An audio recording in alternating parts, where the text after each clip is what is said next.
Marchemos agraristas a los campos a sembrar la semilla del progreso. Marchemos siempre unidos sin tropiezo. Queridos compañeros y amigos de México Agrario,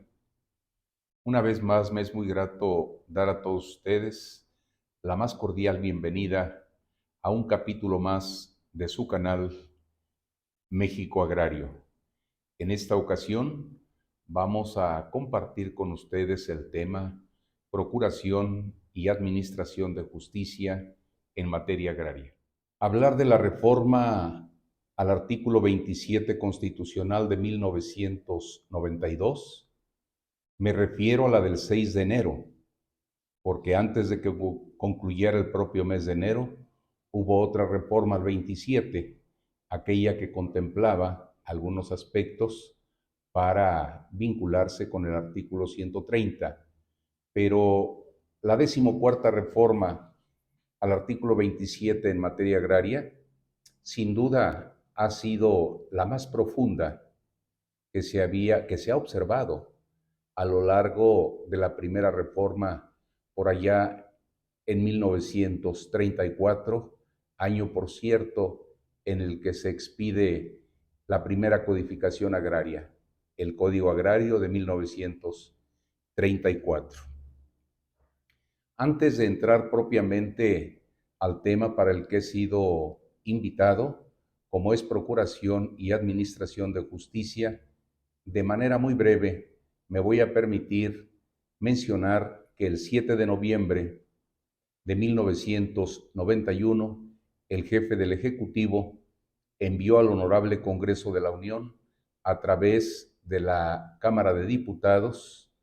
una iniciativa de reformas que a la sazón se promulga el 3 de enero de 92, publicándose 3 días más tarde en el Diario Oficial de la Federación. Esta reforma al artículo 27 constitucional nos ha permitido arribar a la creación de una nueva cultura y una nueva institucionalidad agrarias. Es oportuno mencionar esto porque si bien la iniciativa de reformas únicamente contemplaba la creación de tribunales agrarios, no menos cierto es que en aquella discusión en los diversos momentos, pero particularmente en una discusión que se daba en Cámara de Diputados, se decía que si la reforma recién propuesta por el Ejecutivo Federal hablaba de la creación de tribunales agrarios, era importante que también se creara un organismo de procuración de justicia en materia agraria, y por ello, a la sazón, se crearon los tribunales agrarios y la Procuraduría Agraria. Los primeros, como una autoridad sustituta de la tradicional autoridad administrativa que encabezó durante más de 75 años el señor presidente de la República, los gobernadores de los estados, el jefe del Departamento de Asuntos Agrarios y Colonización, posteriormente la Secretaría de la Reforma Agraria, entre otras instancias administrativas. Los tribunales agrarios, por su parte, surgen a través de esta reforma y se constituyen con el Tribunal Superior Agrario, en aquel momento, al momento de su instalación, con 34 tribunales unitarios agrarios, y hoy en día existen 53 tribunales unitarios agrarios, distribuidos por distritos a lo largo y ancho del país, y 3 sedes transitorias. Bien, era un poco para establecer un contexto general y quiero referirme un poco,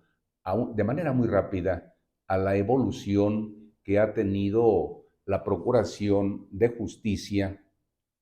Así tenemos que desde 1523, por allá el 26 de junio de esta anualidad, a través de disposiciones emitidas por la corona española, se decía que en el repartimiento que se pudiera estar haciendo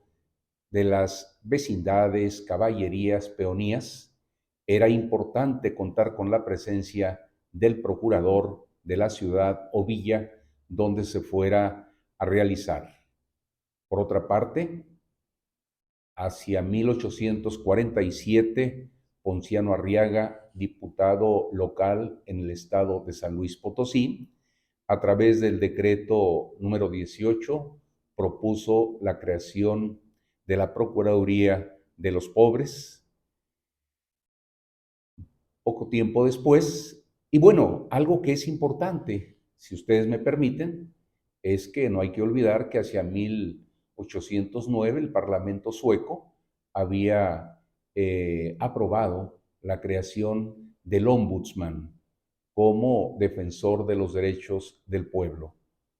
Pudiéramos decir que el primer antecedente de esta figura lo tenemos nosotros en México propiamente a través de esta iniciativa de don Ponciano Arriaga, allá en San Luis Potosí, como decía, en 1847. Para 1922 se creó la Procuraduría de los Pobres y así vamos a tener alguna evolución. Después, en el 53, la Procuraduría de Asuntos Agrarios, que tenían como propósito fundamentalmente poder acompañar a los diversos grupos de hombres del campo solicitantes de tierra. Para 1980 hay una reforma al reglamento interior de la Secretaría de la Reforma Agraria, en donde se creó la Dirección General de Procuración, Quejas e Investigación Agraria, con el mismo propósito. Pero aquí cabe mencionar un aspecto importante. Por primera vez se habla de la creación o nombramiento del Procurador Agrario. Ya en 1980 se tenía este dato. Sin embargo, regresando a lo que atiende desde su nacimiento a partir de marzo de 1992, la Procuraduría Agraria va a tener la oportunidad de estar dando atención a los diferentes sujetos de derecho agrario a través de los procedimientos que el propio reglamento establece y también, dicho sea de paso y de manera muy importante, que del artículo 134 y siguientes de la Ley Agraria contempla no solo la existencia, sino también las atribuciones para la Procuraduría Agraria. Esta Procuraduría Agraria orienta, asesora y representa a los distintos sujetos de derecho agrario, lo mismo en tareas o asuntos de carácter administrativo que de carácter jurisdiccional. Puede ser a petición de parte o de oficio, según la naturaleza del asunto. Si ustedes me dicen, oye Rubén, ¿y en qué momento la petición de parte? Es cuando el señor Juan Pérez acude a recibir atención y asesoría por parte de la Procuraduría Agraria en alguna de las 123 residencias que hay en el país o en oficinas centrales de la propia institución o a través inclusive de los visitadores agrarios. Pero de oficio, por ejemplo, se puede dar cuando se cuenta con elementos para que la Procuraduría Agraria pueda hacer del conocimiento del Ministerio Público algún hecho que pueda ser constitutivo de delito. Cabe mencionar también que de conformidad a lo que establecen las fracciones sexta y décima del artículo 136,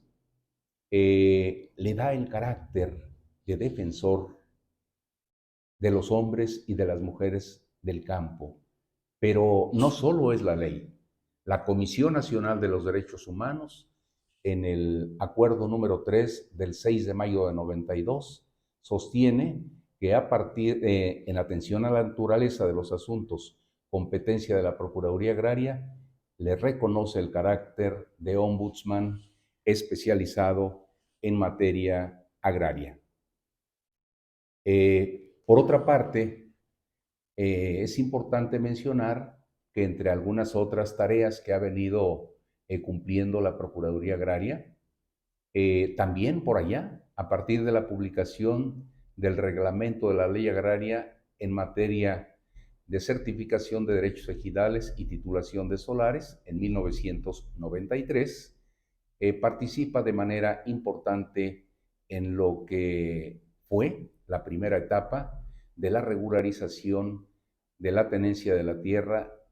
ejidal y comunal a través del famoso programa Procede. Después ha ido teniendo sus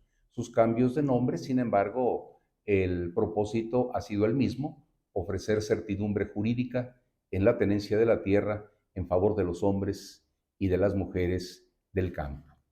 No menos importante, queridos amigos, es el mencionar que también, además de poder representar en juicio a los distintos sujetos de derecho agrario, en asuntos que ya platicaremos en breve, se canalizan a través del tribunal, de los tribunales agrarios, a partir de la reforma al artículo 27 constitucional en materia de hidrocarburos y la expedición de la ley correspondiente. La Procuraduría Agraria también asiste a los ejidos, las comunidades y o a sus integrantes respecto de ocupación de tierras para la aplicación justamente de la ley de hidrocarburos. Por ejemplo, el establecimiento de un gasoducto que se ha dado en algunos estados del país. Por otra parte, hablar de la impartición de justicia en materia agraria, evidentemente que los tribunales han sido llamados para poder atender, desahogar y resolver la diversa problemática agraria que les es sometida, que se pone a su consideración, lo mismo a través de asuntos controvertidos que de jurisdicciones voluntarias. Pudiéramos señalar nosotros algunos principios que rigen, por ejemplo, hablar del juicio agrario, que se contempla del artículo 163 y siguientes de la ley agraria. Me gustaría, de manera muy breve, referir algunos de los principios que rigen el juicio agrario. El primero de ellos es la iniciativa de parte, es decir, que la parte interesada que se siente agraviada por algún vecino o por diversa persona, desde luego que podrá comparecer ante los distintos tribunales unitarios agrarios, desde luego en donde se ubique la superficie o tierra controvertida. Hay otro principio que es de legalidad, esto es, que todo el procedimiento está contemplado, además de la Constitución, por la ley agraria, por la ley orgánica de los tribunales agrarios y desde luego en materia de pruebas por el Código Federal de Procedimientos Civiles, que dicho sea de paso, los artículos 2 y 167 de la ley agraria hablan de una aplicación supletoria de estas disposiciones que puedan ser de utilidad para que el juzgador pueda contar con los elementos de convicción necesarios y pueda resolver un asunto sometido a su consideración. Otro principio es el de igualdad de las partes. Podemos ejemplificarlo de acuerdo a lo que establece el artículo 179 de la ley, cuando nos habla de que si una de las partes acude asesorada y la otra no, con suspensión del procedimiento, el magistrado del Tribunal Agrario solicitará los servicios de la Procuraduría Agraria a fin de que le nombre a un abogado que lo pueda representar. Otro principio es el de publicidad, esto es, que los juicios agrarios, las audiencias del juicio agrario, son de carácter público, excepto cuando a juicio del juzgador se pueda alterar el orden público. Inmediación. ¿Esto qué quiere decir? Que lo establece la ley de manera precisa, categórica, que el magistrado deberá presidir las audiencias en cada uno de los asuntos que puedan ser atendidos por el órgano jurisdiccional. La concentración. Se habla de que en una misma audiencia, bueno, esto se decía en los inicios de los tribunales agrarios, se pudieran desahogar las diversas etapas del procedimiento. Sin embargo, hay ocasiones que por la propia naturaleza del asunto y las pruebas que se puedan aportar, que en ocasiones no es posible realizarse ello. Por otra parte, hablar de manera sucinta de lo que son las etapas del proceso. Desde luego, como decíamos hace un momento, se podrá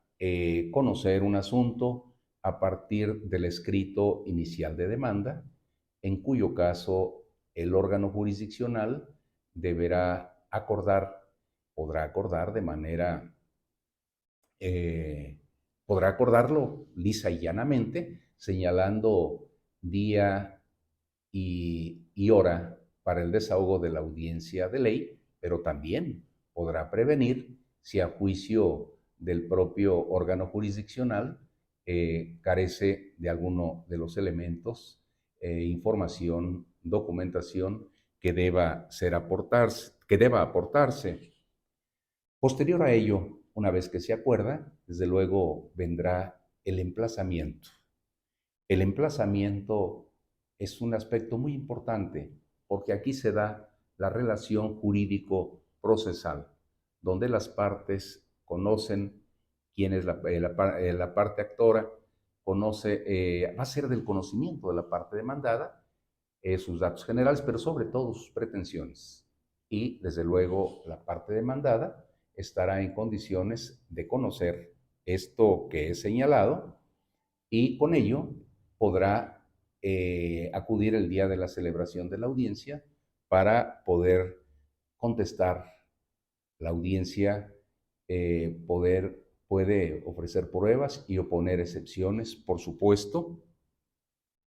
Algo que es muy importante, hablar de la conciliación, que la conciliación realmente nos va a permitir avanzar en la solución, en una solución concertada, consensuada entre las partes. Pero cabe mencionar que la Procuraduría Agraria hasta hace algunos años conservaba en su reglamento interior también lo relativo al procedimiento del arbitraje. Hoy en día no se sostiene esta figura que me parece que es útil y sobre todo refiero esto, queridos amigos, porque la ley de hidrocarburos que he mencionado, hablamos de medios alternativos para la solución de controversias, conciliación, arbitraje y mediación. Pareciera, pues, que en los tiempos por venir, al hacerse alguna revisión al marco legal agrario, pudiera considerarse algún apartado donde se pudieran involucrar estos medios alternativos para la solución de controversias. Por otra parte, dentro del juicio agrario, son admisibles todo tipo de pruebas, siempre y cuando no atenten contra la moral o las buenas costumbres. En el propio escrito inicial de demanda, la parte actora ofrece las pruebas de su interés, de su intención, y desde luego al contestar la demanda, la parte contraria estará haciendo lo propio. Se ofrecen, se admiten y se desahogan las pruebas, porque esto le va a permitir al juzgador contar con elementos de convicción para poder emitir su resolución en su momento. Existe desde luego dentro del juicio agrario el desistimiento. Algo que no quisiera pasar por alto es lo relativo a la prueba, porque si bien es cierto que las partes pueden ofrecer alguna prueba y se debe desahogar, de acuerdo a lo que establece el Código Federal de Procedimientos Civiles, las pruebas por su propia naturaleza eh, serán, me refiero a a una pericial en materia de topografía, una en dactiloscopía, por ejemplo, que deberán ser colegiadas y que si en un momento determinado hay discordancia entre lo que ofrece el perito de la parte actora y de la parte demandada, bueno, pues se nombra a un perito, a un perito tercero, en cuyo caso corresponde al órgano jurisdiccional precisamente su designación. Y esto es importante porque el juzgador carece en muchas ocasiones de los conocimientos técnicos para poder eh, contar con los elementos de convicción. Una vez que se han desahogado todas las pruebas, desde luego se concederá a las partes el término de 3 días para efecto de que se pronuncien los alegatos de su interés, vendrá el cierre de instrucción y desde luego el turno para sentencia del expediente que se pueda estar atendiendo. Una vez emitida la sentencia, desde luego las partes, y aquí vuelve a tomar alguna intervención la Procuraduría Agraria a través de sus abogados, estará expedito siempre la vía para poder recurrir a algún acuerdo o resolución de los órganos jurisdiccionales agrarios, como es el amparo indirecto en contra de un acuerdo que no pone fin evidentemente al procedimiento y en contra del procedimiento o en contra de una sentencia definitiva, el amparo directo. Y también, desde luego, existe el recurso de revisión, de acuerdo a lo que establece el artículo 198 de la Ley Agraria, en donde, si bien se va a presentar el recurso ante el órgano jurisdiccional que emitió la sentencia, quien va a conocer es el Tribunal Superior Agrario a través del Pleno en cuestiones relacionadas con límites de tierras, respecto de restitución y nulidades sobre resoluciones emitidas por autoridades en materia agraria. Queridos amigos, esto es grosso modo lo que pudiéramos nosotros estar comentando de lo que es la Procuración y Administración de Justicia. Sin embargo, no quisiera, y lo digo de manera muy breve, dejar de comentar cuáles han sido los efectos después de 3 años de estar con el problema de salud de la pandemia del COVID-19.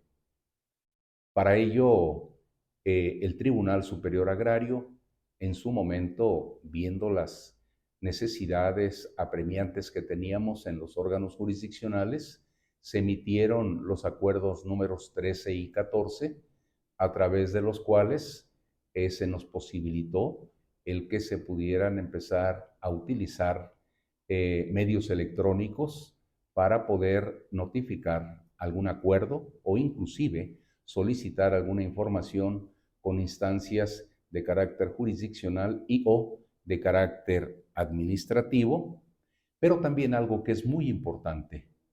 es el que se logró el establecimiento del juicio en línea. Por allá hacia 2009, en el entonces Tribunal Federal de Justicia Fiscal y Administrativa, ya se hablaba y se estableció, después de una reforma a su normatividad interna, precisamente del juicio en línea. Por otra parte, y prácticamente concluyendo, el doctor Sergio García Ramírez, el primer presidente del Tribunal Superior Agrario,